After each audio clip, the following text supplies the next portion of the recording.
Next हमारा chapter आ जाता है सीक्वेंस एंड सीरीज। काफी इंपॉर्टेंट चैप्टर है और मतलब कि इसका जो बेसिक चीजें हैं वो आप पहले से 10th में पढ़ के आ चुके हो। देखो यहाँ पर क्या आता है, सबसे पहले आते हैं हमारी अर्थमेटिक प्रोग्रेशन, मींस जिसको हम बोलते हैं एपी। एपी का मतलब क्या होता है, जो आपकी एक्सप्रेशन है अगर उसमें जो कॉमन डिफरेंस है, जो दो टर्म है उन दोनों के बीच का जो डिफरेंस है वो सारी टर्म्स का क्या हो, इक्वल हो, मींस डी की वैल्यू क्या हो, सब में कॉमन हो, तो वहां पर जो हमारी सीरीज बनी हुई है उसको हम बोलते हैं अर्थमेटिक प्रोग्रेशन, जिसमें जिसको डिनोट करते हैं, जिसकी जो कॉमन टर्म होती है वो होती है A N is equal to A plus का एन माइनस का 1 डी। इसमें जो ए एन हो गया वो हमारी कोई भी जनरल टर्म होगी जो nth नंबर पर है, और ए का मतलब हो गया हमारी फर्स्ट टर्म, एन मतलब टोटल नंबर ऑफ टर्म्स, और डी मतलब हमारा आता है कॉमन डिफरेंस। ऐसे हम लिख सकते हैं last term is equal to A plus का एन माइनस का 1 डी, ये हमारा पॉइंट आता है। और अगर हम देखो जैसे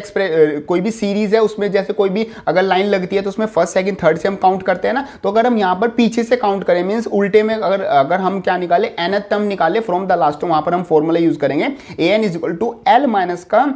N minus 1 into D, means वहां पर प्लस की जगह माइनस आ जाएगा, और साथ साथ फर्स्ट टर्म की जगह हम यह क्या यूज करेंगे, हम अपनी लास्ट टर्म यूज करेंगे। आगे बात करते हैं sum of N terms,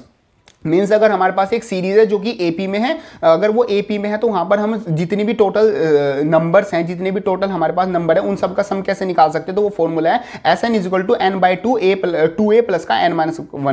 minus one d. इसमें सिंपल एन मतलब total number of terms, a मतलब फर्स्ट टर्म, और डी हमारे पास क्या आ गया, कॉमन डिफरेंस आ गया। अब यहाँ पर जो ए वन है, जैसे एग्जाम्पल के लिए आपको क्या निकालना है, आपको क्या दो टर्म्स का, फर्स्ट टर्म का सेकेंड टर्म का कई बार क्वेश्चन में सम दे के रखते हैं, तो वहां पर आप क्या करोगे, अगर S2 में से S1 माइनस कर दोगे तो आपके पास A1 टर्म आ जाएगी, और अगर ऐसी S3 में से S2 माइनस कर दोगे, मतलब तीन टर्म्स का सम में से आप दो टर्म का सम माइनस कर दोगे, तो वहां पर आप क्या आ जाएगा, A2 आपकी वैल्यू, मींस जो जनरल टर्म है A2 सेकंड नंबर पे जो भी टर्म है वो आ जाएगी। बाकी बात करते हैं, अगर आपको निकालनी है मतलब कि जनरल टर्म निकालनी है, तो A1 इज किसके इक्वल आएगा, Sn प्लस का 1 माइनस का Sn के इक्वल आ जाएगा। मींस आपको क्या है कि अगर 9th भी टर्म निकालनी है तो आप सम ऑफ 10 टर्म्स में थे 9 टर्म्स का माइनस कर दोगे तो आपके पास 9 टर्म्स आ जाएगी। ये आ जाता है आपका रिलेटेड टू अर्थमेटिक प्रोग्रेशन। बाकी आगे बात करते हैं अर्थमेटिक मीन। अर्थमेटिक मीन किसके इक्वल होता है, जैसे आपके पास तीन टर्म्स हैं A B C, अगर वो अर्थमेटिक प्रोग्रेशन में है तो अगर आप A प्लस का C करके हाफ कर दोगे तो आपके वो वैल्यू किसके इक्वल आएगी, हमेशा बी के इक्वल आएगी। इसको हम बोलते हैं अर्थमेटिक मीन। आगे बात करते हैं ज्योमेट्रिक प्रोग्रेशन। इसमें क्या होता है, दो जो हमारी रिस्पेक्टिव टर्म्स में एक के बाद एक जो कॉन्जुगेटिव टर्म्स हैं उन दोनों का जो क्या रेशियो क्या होता है, आपस में इक्वल होता है। Means if there is a common ratio between any two terms in the series is known as geometric progression. जैसे डिनोट करते हैं a r in a are square plus का प्लस कह रहा हूँ a are cube dash dash dash, ऐसी हमारा a r की पावर एन माइनस 1 तक ये जाता है। आर सिंपल क्या हो गया, आर हमारा क्या हो गया, कॉमन रेशियो हो गया। तो कॉमन रेशियो हमारा सिंपल, अगर किसी भी दो टर्म में कॉन्जुगेटिव टर्म में आर आता है तो उस सीरीज को हम बोलते हैं अपना ज्योमेट्रिक प्रोग्रेशन। इसमें हम अगर nth टर्म निकालना चाहिए, कोई भी जनरल टर्म निकालना चाहिए, तो फॉर्मूला आता है an is equal to a r की पावर n माइनस का 1। a होगी हमारी फर्स्ट टर्म, r मतलब हमारा जो रेशियो होता है वो, और n मतलब हमारी टोटल नंबर ऑफ टर्म्स। अब यहां पर टोटल नंबर ऑफ टर्म्स अगर निकालना चाहते हैं तो वो होती हमारी n, तो अगर वो लास्ट टर्म हम निकालेंगे, लास्ट टर्म निकालना चाहेंगे तो l is equal to a r n minus 1 आ जाएगा, और जनरल टर्म का फॉर्मूला भी हमारा यही होता है, means a N is equal to a into r की पावर एन माइनस 1 हमारा फॉर्मूला होता है। अब बात करते हैं sum of nth term. Means हमारे पास एक सीरीज है जो कि ज्योमेट्रिकल प्रोग्रेशन में है, अगर वहां पर हम सम निकालना चाहे तो अगर वहां पर जो r की वैल्यू है अगर वो ग्रेटर देन 1 है तो हम ये वाला फॉर्मूला यूज करेंगे जो कि होता है s n is equal to a r की पावर एन माइनस का 1 अपॉन आर माइनस का 1, और अगर वहां पर r की वैल्यू लेस देन 1 है तो हम अपना फॉर्मूला यूज करते हैं सिंपली अपना 1 में से आर की पावर एन माइनस कर देते हैं। Means s n is equal to a 1 minus का आर की पावर एन अपॉन 1 माइनस का आर, ये आ जाता है हमारा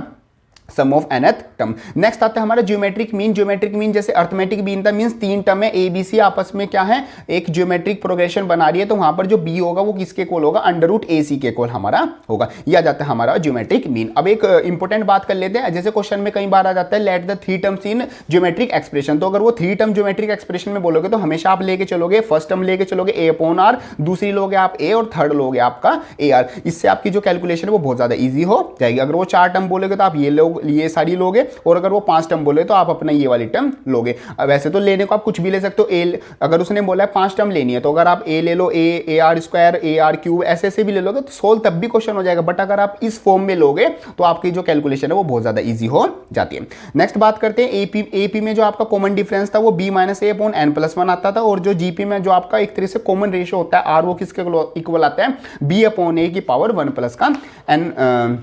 1/n+1 के इक्वल आता है, ये हमारे पास रिलेशन आता है। अब बात करते हैं अपना कुछ सम की, मीन्स हमारे पास सीरीज एक तरह से सीक्वेंस है, तो सीक्वेंस में अगर n नंबर ऑफ टर्न्स है तो उनका जो सम आएगा, जैसे 1 2 3 4 5 इस तरीके से आ गई, तो वहां पर जो समीशन n होता है वो किसके इक्वल होता है, n+1/2, और n हमारा सिंपल क्या हो गया, एक नेचुरल नंबर हो गया। ऐसे ही अगर स्क्वायर्स का सम हो 1 का स्क्वायर प्लस 2 का स्क्वायर प्लस 3 का square, means summation n square वो किसके इक्वल आता है, n+1 इंटू 2n+1/6 ये आता है। आगे बात करते हैं समीशन n क्यूब, मीन्स 1 का क्यूब प्लस 2 का क्यूब प्लस 3 का cube dash dash dash n तक का क्यूब हमें करना है, तो वो किसके इक्वल आएगा, summation n cube is equal to n square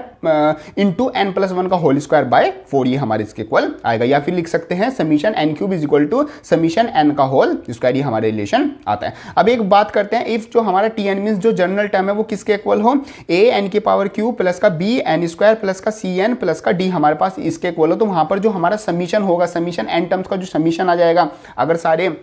जो जितने भी नंबर है वो सब सीक्वेंस में हो, तो वहां पर आएगा a into summation n cube plus का b into summation n square plus का c into summation n plus का हमारे पास dn के इक्वल आएगा। d हमारे पास सिंपल कॉमन मतलब कॉमन नहीं, जो हमारे पास d क्या हो गया, जो हमारे पास यहाँ पर लास्ट में कॉन्स्टेंट था वो, तो मतलब इस चीज को हम इस तरीके से यूज कर सकते हैं। नेक्स्ट आता है sum to infinite of geometrical progression. Geometrical progression अगर आपका इनफाइनाइट तक जा रहा है तो वहां का जो सम होगा वो किसके इक्वल होता है, a/r-1 के इक्वल होता है, जिसमें जो r है r की वैल्यू 1 से छोटी होती है और -1 से क्या होती है, बड़ी होती है। और अगर यहां पर r की वैल्यू इक्वल टू 1 आ जाए तो सिंपल आप जो Sn का फॉर्मूला यूज कर लोगे वो n into a formula use कर लोगे। a मतलब फर्स्ट टर्म और n मतलब टोटल नंबर ऑफ टर्म्स, दोनों को अगर मल्टीप्लाई कर दोगे, अगर r की वैल्यू 1 है तब तो आपके पास वो किसके इक्वल आ जाएगा, Sn के इक्वल आ जाएगा। आगे बात करते हैं सम ऑफ AP का आपको सम पता ही है, वैसे एक तो नॉर्मल फॉर्मूला है, बाकी एक और फॉर्मूला आप यूज कर सकते हो, Sn is equal to L minus का a प्लस का d by 2d into a plus का L। आप ये भी फॉर्मूला यूज कर सकते हो, जिसमें आपको क्या है, n की जरूरत ही नहीं पड़ेगी। इसमें लास्ट टर्म और फर्स्ट टर्म और साथ साथ अगर आपके पास कॉमन डिफरेंस है तो आप उसको भी यूज करके जो सम ऑफ AP है वो निकाल सकते हो। इस तरीके से आपका चैप्टर आ जाता है arithmetic progression and geometric progression.